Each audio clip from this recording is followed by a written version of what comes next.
우리가 흔히 그런 말을 하죠. 돈을 잃어버리면 조금 잃어버린 것이고, 명예를 잃으면 많이 잃은 것이고, 건강을 잃으면 전부를 잃은 것이다. 저는 여기에다가 한마디를 더 붙이고 싶습니다.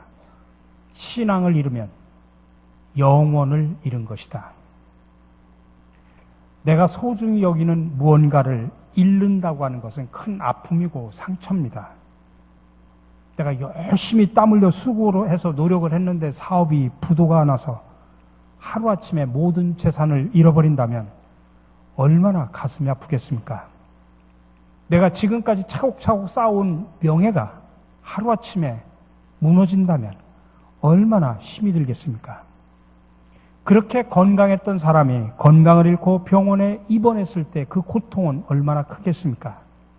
아니, 사랑하는 가족을 잃었을 때 그 아픔은 얼마나 클까요? 오늘은 영혼의 순례 세 번째 시간으로 잃어버린 자의 순례에 대해서 이야기를 나누고자 합니다. 오늘 읽은 이 본문 룻기는 엄청난 상실의 아픔과 고통을 경험한 가족의 이야기입니다. 먼저 본문의 배경을 살펴보면 이 이야기는 사사시대 때의 이야기입니다. 사사시대는 이스라엘 백성들이 여호수아를 중심으로 해서 가나안을 정복한 후에 가나안 땅에 정착하면서 펼쳐진 시대를 사사시대라고 말합니다. 역사적으로 보면 BC 1300년경, 지금으로부터 3300년경에 이루어진 이야기입니다. 엘리멜렉과 나움이라는 부부가 있었습니다. 두 아들이 있었는데 이름은 말론과 기론입니다. 근데 그들이 살고 있던 베들레헴 땅에 흉년이 듭니다. 그래서 모압이라고 하는 저 이방 땅으로 이민을 갑니다. 두 아들이 거기서 결혼합니다. 오르바와 룻이라는 며느리를 맞이하죠. 그런데 그 가정에 엄청난 불행이 닥쳐옵니다. 나오미의 남편 엘리멜렉이 죽습니다. 설상가상으로 두 아들도 차례대로 죽습니다. 이제는 이방 땅에 나오미와 두 명의 며느리만 남게 됩니다. 정말 기가 막힌 운명입니다. 이제 나오미는 두 며느리를 불러놓고 이야기합니다. 나는 이제 다시 유대 땅 베들레헴으로 돌아갈 터이니 너희들은 친정으로 돌아가서 재혼하라. 각자 좋은 길을 가거라. 하나님이 너희들의 앞길을 복 주실 것이다. 얼마나 안타까운 순간입니까? 시어머니의 말을 들은 큰며느리 오르바는 자기의 길을 찾아 떠납니다. 그러나 룻은 끝까지 시어머니를 따라서 이방 땅으로 옵니다. 상실의 아픔과 고통 속에서 우리가 선택해야 할 순례의 길이 무엇인가 우리가 함께 배우며 은혜를 나누고자 합니다. 첫 번째로 우리는 환경이나 조건을 선택해서는 안 됩니다. 우리가 어떤 선택을 함에 있어서 더 좋은 환경이나 조건을 참조할 수는 있습니다. 그러나 그것을 절대적인 조건이나 기준으로 삼으면 엉뚱한 결과를 초래하게 됩니다. 오늘 본문에 등장하는 엘리멜렉은 환경적인 조건을 선택의 기준으로 삼습니다. 지금 그들이 살고 있는 유대 땅 베들레헴에 흉년이 듭니다.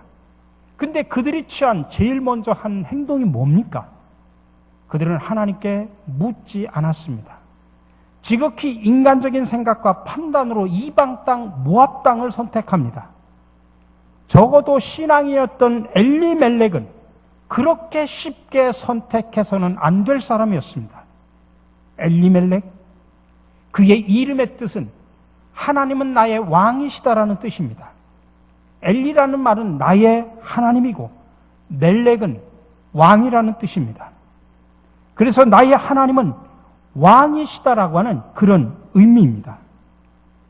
그의 부모님은 엘리멜렉에게 너는 하나님을 왕으로 모시고 살아라. 내 삶의 최고의 통치자는 하나님이시다. 하나님 중심으로 살아라. 그가 태어나자 그의 이름을, 그 뜻을 담아서 이렇게 엘리멜렉이라고 지어줬습니다. 그 좋은 이름을 가진 엘리멜렉. 근데 그가 어려움을 닥치자 고향 땅을 등지고 이방 땅을 선택합니다. 여러분, 모압이라는 나라가 어떤 나라입니까? 모압은 이스라엘 백성들에게 원수의 땅입니다. 이스라엘이 출애굽을 해서 가나안을 행진할 때 이스라엘 사람들을 집요하게 방해했던 사람들이 바로 모압 사람들입니다. 그리고 그들은 그모스와 몰렉이라고 하는 우상을 섬기는 사람들이었습니다. 아니, 자기 자식을 몰렉 신에게 바쳤던 그런 우상의 땅입니다. 적어도 신앙인이라고 하면 모압 땅으로 이주하는 것은 한 번쯤은 깊이 생각해 봐야 됩니다. 그럼에도 불구하고 엘리멜렉은 경제적인 안정을 쫓아서 이주를 합니다. 여러분, 그 결과가 어떻습니까? 철저하게 실패합니다. 엄청난 상실의 아픔을 경험합니다. 자신도 죽었고 두 아들마저 죽었습니다. 세상의 환경과 조건을 보고 모압을 선택한 엘리멜렉은 철저한 실패의 인생이 되고 말았습니다. 여러분, 우리도 살아가면서 종종 엘리멜렉과 같은 선택을 할 때가 참으로 많이 있습니다. 예를 들어 여러분들이 이사를 할 때 무엇이 선택의 기준입니까? 지금보다 집값이 더 많이 오를 것이기 때문에? 자녀 교육에 도움이 되기 때문에? 지금보다 더 좋은 환경이기 때문에? 물론 이런 조건과 상황을 따지는 것 자체가 문제가 되지는 않습니다. 기왕이면 더 좋은 환경과 조건을 찾아가는 것은 현명한 선택일 수 있습니다. 그러나 중요한 점은 그 선택을 함에 있어서 그리스도인으로서 하나님 보시기에 합당한 선택이냐라고 하는 것입니다. 우리가 아무리 좋은 이유를 가지고 있다고 할지라도 우리가 하나님을 섬기고 하나님을 예배하는데 방해가 된다고 하면 우리는 다시 한번 생각하셔야 됩니다. 세상적인 조건 이전에 하나님이 보시기에 이 선택이 아름다운 선택이냐라고 생각을 하셔야 됩니다. 우리가 너무나 잘 알고 있는 아브람과 롯의 선택을 보십시오. 갈등이 생겼을 때 아브람은 롯에게 선택권을 줍니다. 롯이 소할 땅을 보니까 물이 많고 땅이 비옥합니다. 에덴 동산처럼 아름다웠다고 그랬습니다. 당연히 롯은 자기 입장에서 경제적인 부요가 보장되는 소할 땅을 선택합니다. 아브람은 할 수 없이 모래바람이 부는 땅을 선택할 수밖에 없습니다. 그런데 여러분, 그 결과가 어떻습니까? 경제적인 안정이 보장된 땅이라고 여겼던 바로 그곳이 소돔과 고모라입니다. 그들의 풍요로움이 오히려 하나님 앞에 엄청난 죄를 짓습니다. 성적 욕망의 노예가 되고 후손들이 타락합니다. 결국 하나님은 유황불을 내려서 그 땅을 철저하게 심판하십니다. 환경과 조건을 쫓아간 롯의 선택은 철저하게 실패하고 맙니다. 그러나 아브람은 아무것도 보이지 않고 모래바람 부는 언덕이었지만 하나님의 기쁨이 되기를 원합니다. 아브람은 환경이나 조건으로 볼 때는 아무것도 없는 불모지 같은 곳이었지만 그곳이 하나님이 주신 비전의 땅임을 봤습니다. 그 말씀을 듣고 아브람은 하나님 앞에 단을 쌓고 예배를 드립니다.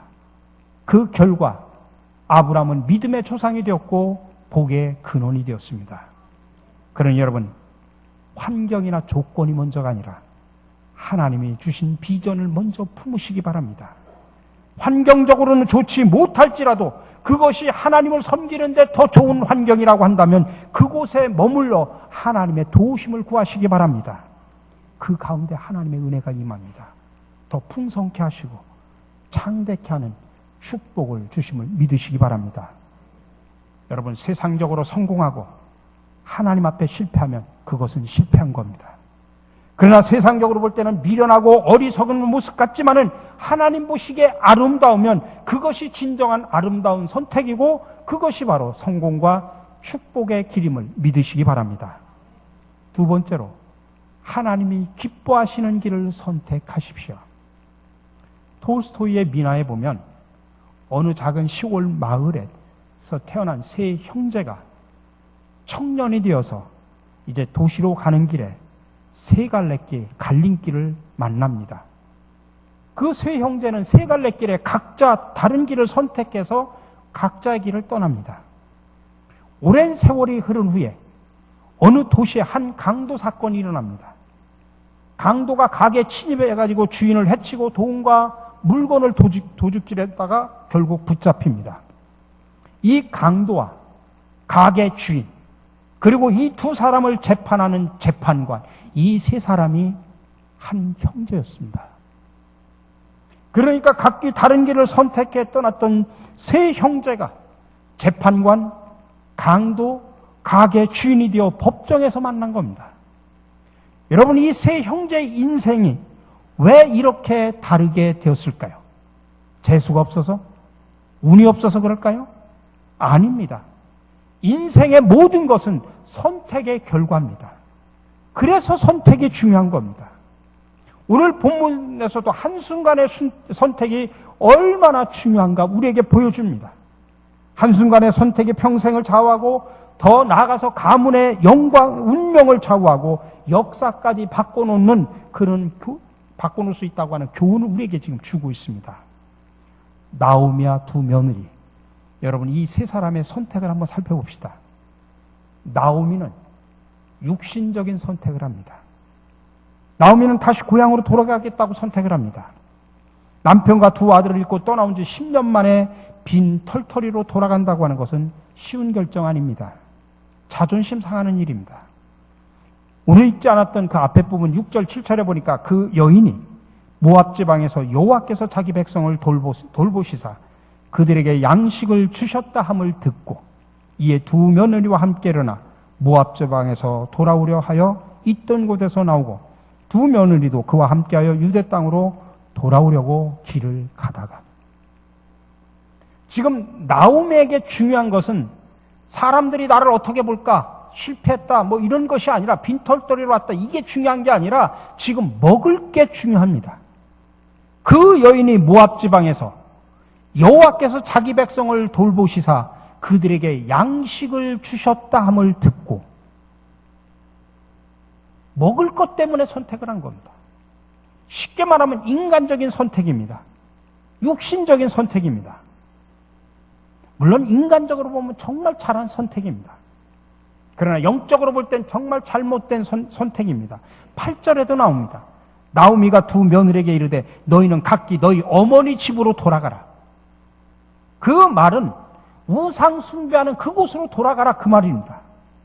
물론 시어머니 입장에서는 며느리를 생각해서 보낸 것이지만은 그것은 훌륭한 선택이었지만은 영적인 면에서 보면 우상 숭배하는 곳으로 돌아가라, 그 소리입니다. 그들의 영혼의 인생의 행복을 위해서는 좋은 선택이었지만은 그들의 영혼을 위한 행복에서는 정말 잘못된 선택이었습니다. 두 번째, 오르바는 실용적인 선택을 합니다. 신명기 25장에 보면 별다른 사회적인 보장이 없을 때 그들을 보호하기 위해서 남편이 죽으면 남편의 다른 형제가 형수를 아내로 맞이하도록 되어 있습니다. 그것을 형수치사법이라고 표현합니다. 근데 지금 나오미는 두 아들이 있었는데 두 아들이 다 죽었어요. 그러니까 후사를 이어갈 수가 없는 겁니다. 그렇기 때문에 두 며느리를 불러다가 고향 땅으로 돌아가라고 이야기한 겁니다. 그러자 첫 번째 며느리인 오르바가 어떻게 합니까? 오르바는 시어머니 나오미와 작별의 키스를 하고 떠나버립니다. 현실적으로 볼 때 자기도 죽을 때까지 평생 시어머니처럼 과부로 살아야 된다는 것을 알게 되었습니다. 남편도 없이 홀 시어머니를 모시고 고생하며 사는 것보다는 내가 차라리 고향에 가서 좋은 사람 만나서 새롭게 인생을 출발하는 것이 훨씬 이익이 될 것이라고 판단했습니다. 그래서 도중에 모압 땅으로 돌아갑니다. 그녀의 선택에 결정적인 영향을 미쳤던 것은 실리, 이익이었습니다. 오르바의 선택은 그래서 실용적인 선택입니다. 명분보다는 실리를 택하고 신앙보다는 이익을 택했습니다. 그러나 그녀의 선택은 영원히 하나님으로부터 벗어난 선택이 되고 말았습니다. 마지막 룻의 신앙적인 선택을 봅시다. 룻도 사실은 시어머니를 따라가면 남은 인생 동안 시집살이를 계속해야 됩니다. 남편도 이미 세상을 떠났기 때문에 시어머니를 모시고 사는 거 억울한 일일 수 있습니다. 시어머니를 따라서 유대 땅으로 가면 자기의 여기 부모나 형제나 친척들을 더 이상 볼 수 없게 되고 또 거기에 가서 이방 여인으로서 괄시를 받고 또 새로운 사람을 만나서 재혼하기도 그렇게 쉬운 것은 아닙니다. 그럼에도 불구하고 룻은 신앙적인 선택을 합니다. 룻이 어떤 고난과 역경에 와도 시어머니 나오미와 함께하겠다고 하는 이유는 시어머니에 대한 동정심 때문이 아니라 무엇보다도 그녀가 믿고 있는 여호와 하나님에 대한 신앙 때문이었습니다. 이것이 나에게 이익이 될 것인가 손해가 될 것인가, 그것이 아니라 이것이 하나님께서 원하시는 일이냐 그렇지 않은 일이냐라고 하는 것을 먼저 생각한 것입니다. 그래서 룻의 선택은 신앙적인 선택이었습니다. 저와 여러분들도 인생을 살아가면서 수많은 선택을 하게 될 겁니다. 그 중에 우리도 셋 중에 하나를 선택할 겁니다. 육신적인 기준으로 선택했던 나오미, 실용적인 기준으로 선택했던 오르반, 끝까지 하나님이 기뻐하시는 것을 선택했던 룻. 여러분 어느 것을 선택하시겠습니까? 마지막으로 여러분 넓은 길이 아닌 좁은 길을 선택하시기 바랍니다. 순례자의 길은 항상 좁은 길입니다. 대부분의 사람들이 싫어하는 길입니다. 사람들은 누구나 넓은 길, 편한 길로 가기를 좋아합니다. 왜 그러냐면 거기가 편하고 좋은 길이기 때문입니다. 그러나 넓은 길은 사람 보기에는 좋은 길 같지만 결국 망하는 길입니다. 잠깐 보기에는 쉽고 좋아 보이지만 결국은 멸망입니다. 근데 나오미의 며느리 룻은 좁은 길을 선택합니다. 룻은 아이를 낳지도 못한 상황 속에서 남편을 잃어버렸습니다. 30살도 안 된 모압의 며느리가 이방 땅 베들레헴으로 가는 길은 사실 좁은 길입니다. 시어머니와 함께하는 머나먼 순례길입니다. 사람들로부터 비난받을 수도 있고 엄청난 고통도 감수해야만 합니다. 베들레헴에 돌아간다고 집 있는 것도 아니고 농사지을 땅 있는 것도 아닙니다. 아무것도 준비된 것이 없습니다. 이런 상황 속에서 시어머니를 따라간다고 하는 건 정말 미련하고 바보 같은 짓입니다. 그런데도 룻은 시어머니를 따르기로 결단합니다. 근데 여러분, 그 결과가 무엇인지 아십니까? 룻은 오르바처럼 편한 길, 넓은 길이 아닌 좁은 길을 선택했습니다. 모압 땅의 우상이 아닌 여호와 하나님을 믿고 따르는 신앙의 결단을 합니다. 하나님께서는 상실의 아픔과 고통 속에서도 끝까지 어머니를 따르고 신앙의 길을 떠난 그 룻을 향해서 놀라운 계획을 예비하고 계셨습니다. 나오미의 가문을 이어갈 기업 물을 자로 당시에 명망 있는 보아스를 예비해 놓습니다.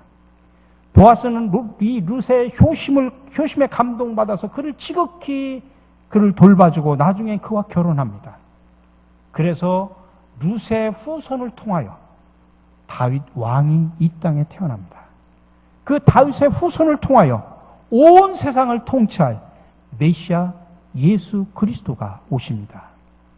마태복음 1장 5절 6절에 나옵니다. 살몬은 라벡에서 보아스를 낳고 보아스는 룻에게서 오벳을 낳고 오벳은 이새를 낳고 이새는 다윗 왕을 낳으니라. 무명의 이방 여인 룻이 좁은 순례길을 택한 결과 예수님의 족보에 이름이 올려지는 영광이 축복이 이어지고 그리고 그를 통해서 그 후손을 통해서 메시아인 예수 그리스도가 이 땅에 오게 되는 것입니다. 여러분, 하나님 나라의 확장은 좁은 길, 믿음의 순례길을 선택한 작은 영웅들에 의해서 이루어진다는 사실을 기억하시기 바랍니다. 복음에 미치다라는 책에 나오는 내용입니다. 우리나라 최초의 병원인 제중원에서 알렌과 함께 사역한 존 헤론의 이야기입니다. 그는 영국에서 태어나서 미국 가서 공부합니다.